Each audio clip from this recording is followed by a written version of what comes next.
అదే RTV app వార్తల్ని క్షణాల్లో చదివే అవకాశం ఉంటుంది. ఒక న్యూస్ పేపర్, ఒక టెలివిజన్ ఛానల్ మీ చేతుల్లో ఎప్పుడూ ఉంటాయి.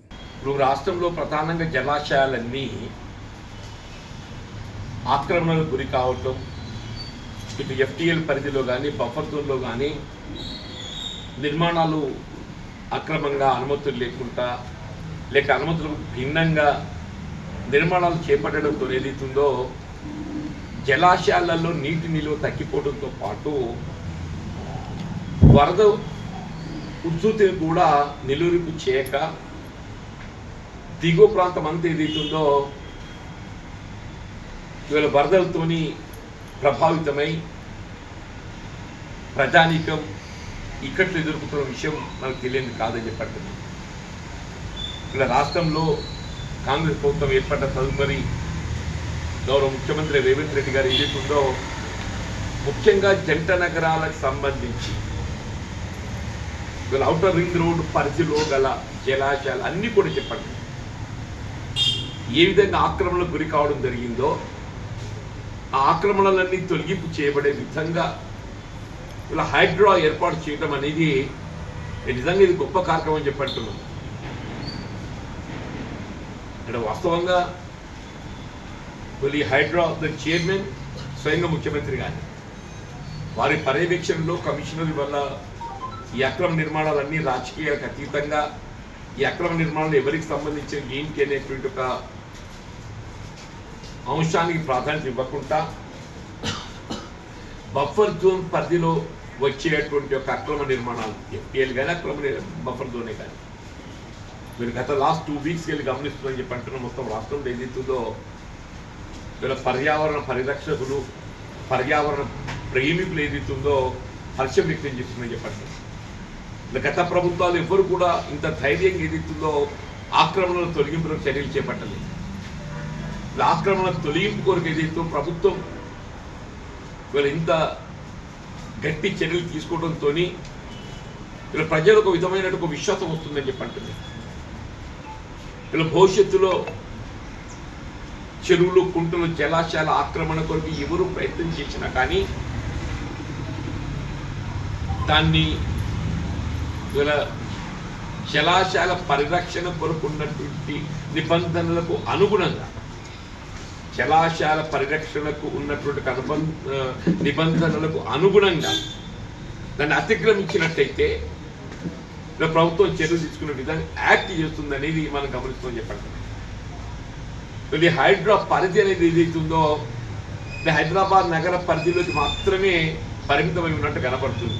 ఔటర్ రింగ్ రోడ్ నుండి గ్రేటర్ హైదరాబాద్ నగర శివారు పరిసరాలకు మాత్రమే అది పరిమితమైనట్టు కనపడుతుంది. ఈ జలాశయాలు ఆక్రమణ అనేది కేవలం జంట నగరాల పరిధిలో ఉన్నటువంటి ఒక చెరువులు కుంటలుగా పరిమితం కాకుండా రాష్ట్రంలో పట్టణాలకు అనుసంధానంగా ఉన్నటువంటి చెరువులు కుంటలు కూడా బఫర్ జోన్లో నిర్మాణాలు అధికంగా పెరిగినాయని చెప్పండి. అది ఏ పట్టణం కానీ మళ్ళీ హైడ్రా పరిధిని మరి మొత్తం రాష్ట్రానికి విస్తరింప చేసేటువంటి అవకాశం ఏమైనా ఉన్నదా? హైడ్రా పరిధిని రాష్ట్రమంతా విస్తరింప చేసే అవకాశం ఉంటే వెల్కమ్. ఇప్పుడు లేని పక్షంలో జిల్లా కలెక్టర్లు కూడా మరి ప్రత్యేకంగా ఆదేశాలు జారీ చేయాలి రాష్ట్ర ప్రభుత్వ గౌరవ ముఖ్యమంత్రి గారు. ఏ విధంగా హైదరాబాద్ నగర పరిధిలో గ్రేటర్ హైదరాబాద్ పరిధిలో ఏదైతుందో జలాశయాలలో ఎఫ్టీఎల్ లెవెల్లో కానీ బఫర్ జోన్ పరిధిలో కానీ నిర్మాణం చేసినట్టయితే హైడ్రో ఏదైతుందో వాటిని తొలగిస్తుందో రాష్ట్రంలో ఇతరత్ర పట్టణాలలో కానీ పట్టణాల పరిసరాల్లో కానీ ఇతరత్ర కానీ చెప్పంటున్నాయి ఎక్కడ బఫర్ జోన్లో ఆక్రమణకు గురై నిర్మాణాలు చేపట్టామంటే తొలగింపు అనేది ఒక అంశం. ముఖ్యంగా నేను గౌరవ జిల్లా కలెక్టర్ గారి మన జగిత్యాల జిల్లా కలెక్టర్ గారు కూడా లేఖ రాస్తాను. కొంచెం లక్ష్మణ్ కుమార్ గారు కూడా లేఖ రాస్తామే. ఇక్కడ జగిత్యాల జిల్లాకు సంబంధించి జగిత్యాల పట్టణ పరిసరాల్లో ఉన్నటువంటి చెరువులు కుంటలు ఏ విధంగా ఆక్రమణకు గురవుతున్నాయని ఇక్కడ మోత చెరువే కానీ కన్నపల్లి చెరువే కానీ ముప్పారం చెరువే కానీ ఇవన్నీ ఆక్రమణకు గురవుతున్నాయి. బఫర్ జోన్ పరిధిలో ఏదైతుందో నిర్మాణాలు వెళ్ళడంతో పాటుగా మొత్తం చెరువులు కుంటలు మట్టితో నింపేస్తుంది. మొత్తం చెరువులు కుంటలని బఫర్ జోన్ పరిధిలో మట్టితో నింపేస్తుంది. ఈ మట్టితో నింపేయడంతో నిలువ సామర్థ్యం తగ్గేమైపోయింది. ఇలా మత్స్యకారులు చేపల వృత్తిపై ఆధారపడేటువంటి ఒక మత్స్యకారులు ఉన్నారు కదా, వాళ్ళు ఇబ్బందులు ఎదుర్కొంటున్నారని చెప్పంటున్నా. ఇటు రైతాంగం ఇబ్బంది ఎదుర్కోవడంతో పాటుగా మత్స్యకారులు కూడా వాళ్ళ వృత్తికి వికాసం కలుగుతుందని చెప్పండి. కాబట్టి గౌరవ ముఖ్యమంత్రి గారికి ఏదైతుందో హైదరాబాద్ పరిధిని ఇది కేవలం హైదరాబాద్ నగరానికి గ్రేటర్ హైదరాబాద్గా పరిమితం కాకుండా రాష్ట్ర స్థాయిలో విస్తరింపజేసేటువంటి అవకాశం ఏ మేరకు ఉన్నది పరిశీలించాలి. ఇప్పుడు విస్తరింప చేయలేని పరిస్థితులలో మీరు జిల్లా కలెక్టర్లకు ప్రత్యేక అధికారాలు కల్పించండి. పట్టణ పరిసరాల్లో ఉన్నటువంటి చెరువులు, కుంటల విస్తీర్ణత, జలాశయాలన్నీ కూడా ఏదైతుందో మీరు ఎఫ్టీఏ బఫర్ జోన్ అని గుర్తించండి. బఫర్ జోన్ గుర్తించి వాటికి అన్నిటికీ ఏదైతే స్ట్రెంచెస్ కుట్టి హద్దులు ఏర్పాటు చేయండి. సోదరుడు భవిష్యత్తులో ఎవరు కూడా బఫర్ జోన్ పరిధిలో నిర్మాణాలు చేపట్టకుండా అదర్వైజ్ కూడా ఏదైతున్నదో ఈ బఫర్ జోన్ పరిధి నిర్ధారించి స్ట్రెంచెస్ కొట్టినట్టయితే ఈ బఫర్ జోన్ పరిధిలో అక్రమ నిర్మాణం ఏర్పడకుండా చేపట్టడానికి అవకాశం లేకుండా ఆ విధంగా చర్యలు చేపట్టడం ఒకటి. ఇంకొకటి కూడా ఏంటంటే ఇవాళ గత ఈ లాస్ట్ 2 వీక్స్ హైదరాబాద్ నగరంలో హైడ్రా చేపడుతున్నటువంటి ఒక చర్యలతోని యావత్ నగర వాసులు అందరూ కూడా హర్షం వ్యక్తం చేస్తున్నారు. ఇంత ఫర్మ్గా యాక్ట్ చేస్తున్నారు. ఈ అక్రమ నిర్ణయాలు ఎవరికి ఏంటి అనేది కాదు. వాడు ఎంత పెద్ద రాజకీయ నాయకుడు కానీ, ఎంత పెద్ద వ్యాపారవేత్త కానీ, వాడు ఎవరైనా కానీ చెప్పండి, అందరినీ కూడా తొలగింపు చేయడం మనం గమనిస్తామని చెప్పండి. దానికి తోడు వాళ్ళు ఏదైతుందో ఇలా హుస్సేన్ సాగర్ బఫర్ జోన్లో నేను ప్రత్యేకించి మెన్షన్ చేస్తున్నా.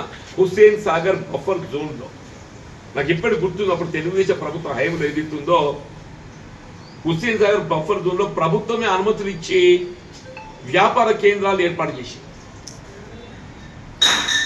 ఈ వ్యాపార కేంద్రాలు ఏర్పాటు చేసి సరే ప్రభుత్వానికి లీజ్ ఏ మేరకు వస్తుంది, రెంట్ అనేది ఏ విధంగా ఉన్నా కానీ బఫర్ జోన్లో నిర్మాణం చేయడం అనేది ఇది అక్రమం, నిబంధనలకు విరుద్ధం. కాబట్టి ఇదంతా కూడా హైదరాబాద్ పరిధిలోకి వస్తుంది. ఇలా హుస్సేన్ సాగర్ సంబంధించి ఎఫ్టీఎల్ బఫర్ జోన్ పరిధులను మీరు నిర్ధారించండి. హుస్సేన్ సాగర్ ఏదైతుందో ఇవాళ హైదరాబాద్ నగరం నడిబొడ్డున ఉన్నది. దానికి సంబంధించి మీరు బఫర్ జోన్ నిర్ధారణ చేసి బౌండరీస్ ఏర్పాటు చేసి ఆ బఫర్ జోన్ పరిధిలో అది ప్రభుత్వ అనుమతితో వ్యాపార సంస్థలు ఏర్పాటు చేసిందా, లేక ఏ విధమైన అనుమతి లేకుండా వ్యాపార సంస్థలు ఏర్పాటు చేసిందా, అవి ఏమన్నా కానీ వాళ్ళు ఎంత పెద్ద వాళ్ళైనా కానీ చెప్పటం లేదు. వాటిని తొలగింప చేయడం ప్రభుత్వం యొక్క ప్రాధాన్యత అంశంగా భావించాలని చెప్పంటున్నాను. ఇంతవరకు ఏ ప్రభుత్వం కూడా ఇంత కఠినంగా చర్యలు చేపట్టలేదు, ఇంత ధైర్యంగా ముందుకు పోలేదు. రాష్ట్రంలో ఏదైతుందో కాంగ్రెస్ ప్రభుత్వం రేవంత్ రెడ్డి గారు ఇంత ధైర్యంగా ముందుకు పోతున్నారు. కాబట్టి మీరు హుస్సేన్ సాగర్ బఫర్ జోన్ పరిధిలో ఉన్నటువంటి యొక్క వ్యాపార సంస్థలు మనం పోతుంటేనే కనబడుతుంటేనే ఇప్పుడు ఆ ఇందిరాగాంధీ స్టాచ్యూకి వెళ్ళి మీరు అటు సదరన్ సైడ్ కానీ నార్థన్ సైడ్ కానీ ఎటు వేరే కానీ చెప్పండి, హుస్సేన్ సాగర్ వాటర్ నీటి నిల్వ సామర్థ్యానికి ఈ రోడ్డు మధ్య మొత్తం వ్యాపార సంస్థలు ఉన్నాయి. అవన్నీ బఫర్ జోన్లో వస్తాయి. గతంలో పి జనార్దన్ రెడ్డి గారు ఎమ్మెల్యే ఉండగా, ఖైరతాబాద్ ఎమ్మెల్యే ఉండగా పి జనార్దన్ రెడ్డి గారు దీనిపైన పెద్ద ఉద్యమం చేశారు. అప్పుడు నగర కాంగ్రెస్ అధ్యక్షుడు కూడా ఉండేది అనుకుంటా. వారు నగర కాంగ్రెస్ అధ్యక్షుడు పెద్ద ఉద్యమం చేశారు, లీగల్ బ్యాటిల్ కూడా చేశారు. సమూహం ఏదైతుందో దాన్ని ఆశించినటువంటి యొక్క మరి ఫలితాలు పొందలేకపోతే ఇప్పటికి కూడా అక్రమ నిర్మాణాలు అట్లే ఉన్నాయి, ఆ వ్యాపార సంస్థలను అట్లే కొనసాగుతున్నాయని చెప్పండి. ఇవాళ మనకు ఈ ప్రభుత్వం గత 2 వారాల నుండి ఏదైతే హైడ్రా యాక్ట్ చేస్తుందో ఇవాళ హుస్సేన్ సాగర్ బఫర్ జోన్ పరిధిలో నెలకొల్పబడ్డటువంటి వ్యాపార సంస్థలు అన్నింటినీ కూడా తొలగింప చేయగలిగినప్పుడే ప్రజల్లో మరింత విశ్వాసం పెరుగుతుంది.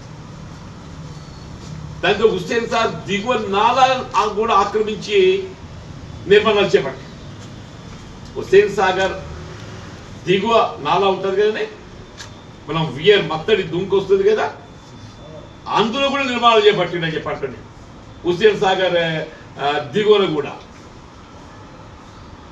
కాబట్టి వీళ్ళు ముఖ్యమంత్రి ప్రత్యేక ఈ లేఖ రాస్తున్నారు. ఇప్పుడు లక్ష్మణ్ గౌర్ గారు నేను ఏదైతుందో ముఖ్యమంత్రిగా చేపట్టిన ఒక చర్యల పట్ల హర్షం వ్యక్తం చేస్తూ ఇది ప్రజలు మరింత మనం విశ్వాసం పొందగలగాలి, ఇది ఒక ప్రేరణ అని చెప్పంటున్నా. పర్యావరణ పర్యవేక్షకులకు, పర్యావరణ ప్రేమికులకు జలాశయాలు నిండుగా మనకేదైతే జల సమృద్ధితో మనం నిల్వ చేసుకోగలిగితే భూగర్భ జలమట్టం పెరిగి వస్తుంది.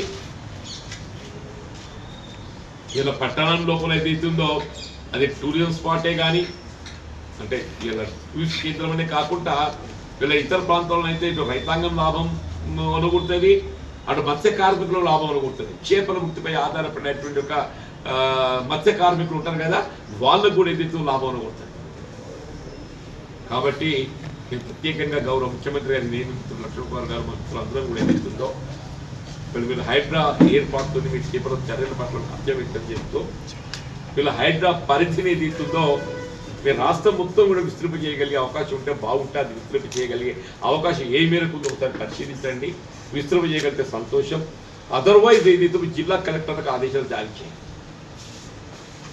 ఎక్కడెక్కడ పట్టణ పరిసరాల్లో ఉండేటువంటి చెరువులు, కుంటలు, జలాశయాలు ఆక్రమణకు గురైనట్టయితే తొలగింపు చేయబడే విధంగా మీరు బఫర్ జోన్ ఏదైతుందో దాన్ని నిర్ధారణ చేసి ఆ స్ట్రెంచెస్ కొట్టి అది కాపాడే విధంగా ఒకటి ఆదేశాలు జారీ చేయండి. రెండోది ఏదైతుందో హుస్సేన్ సాగర్ బఫర్ జోన్ పరిధిలో వెలిసినటువంటి యొక్క ఈ వ్యాపార కేంద్రాలు అవి ప్రభుత్వ అనుమతితోనా ప్రభుత్వ అనుమతి లేకనా ఏ విధంగా ఏర్పాటు చేయబడ్డా కానీ అవన్నీ ఏదైతుందో అవన్నీ ఇల్లీగల్. బఫర్ జోన్ పరిధిలో ఏ నిర్మాణం చేపట్టబడ్డా అది ఇల్లీగల్. అవన్నీ తొలగింపు చేస్తానికి తక్షణం చర్యలు చేపట్టాలని చెప్పని. మరిన్ని వీడియోస్ కోసం ఛానల్ ని సబ్స్క్రైబ్ చేయండి, లేటెస్ట్ అప్డేట్స్ కోసం వాట్సాప్ ఛానల్ ని ఫాలో చేయండి అండ్ లింక్ డిస్క్రిప్షన్ లో ఉంది.